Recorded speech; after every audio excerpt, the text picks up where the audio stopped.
Hi guys, it's Ms. Crescenzo again. Today we're going to be reading the next chapter of the Magic Tree House book number 13, Vacation Under the Volcano, and this is by Mary Pope Osborne. So we're reading chapter 7 today. Yep, 7. So if you have not listened to the other 6 chapters, please go back on my channel and listen to those first, or else you're not going to have any clue what is going on in our story. So I'm going to go ahead and open up to chapter 7 and get started. So 7 is titled, The Sky is Falling. The next thing Jack knew, he was lying on the stone patio. The patio stones were trembling. A rumbling sound came from the ground. Jack raised his head. Annie was on the ground too. "You okay?" said Annie. Jack nodded. Everything was shaking and crashing down around them. Pots, plants, and a mermaid fountain. Water from the goldfish pond sloshed onto the patio and Jack and Annie. They both jumped up just as the roof tiles began falling into the garden. "We'd better get inside," said Jack.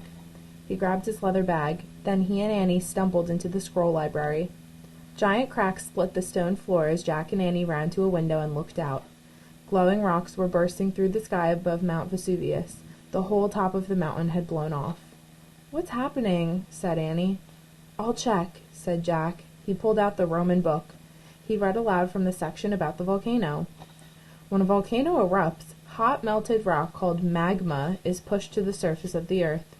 Once it gets outside the volcano, it's called lava. "Lava? That's like burning mud," said Jack.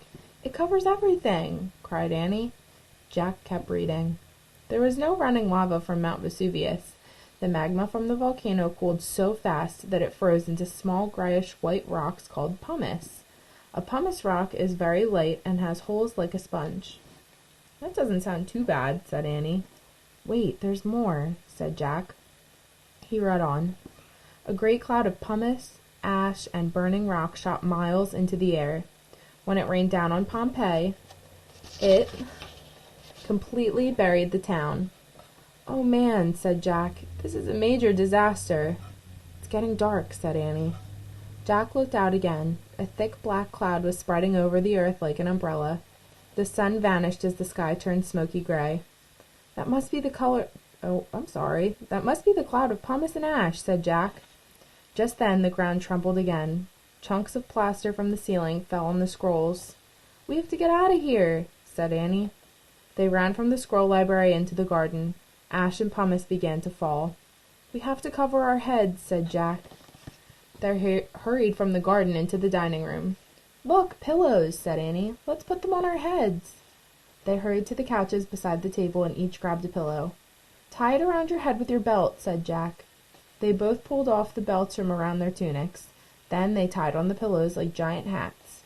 Chunks of ceiling crashed down near them. "Let's get out of here," said Jack. They stepped over pieces of fallen roof tiles and ran into the main hall. They pushed open the front door. A blast of heat and dust nearly knocked them over. When they stepped outside, pumice rained down onto their pillow hats. "Run!" cried Annie. They ran from the vacation villa into the dark, burning streets. So here we see Jack and Annie, and they have their pillow hats on with the belt from their tunic. And remember, a tunic is kind of like a big dress. It's like a shirt that turns into a dress. And you can see the pumice and the ash that's falling down from the sky.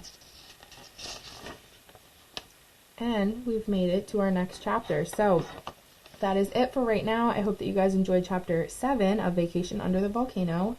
And I will be back with another chapter soon. Bye, guys.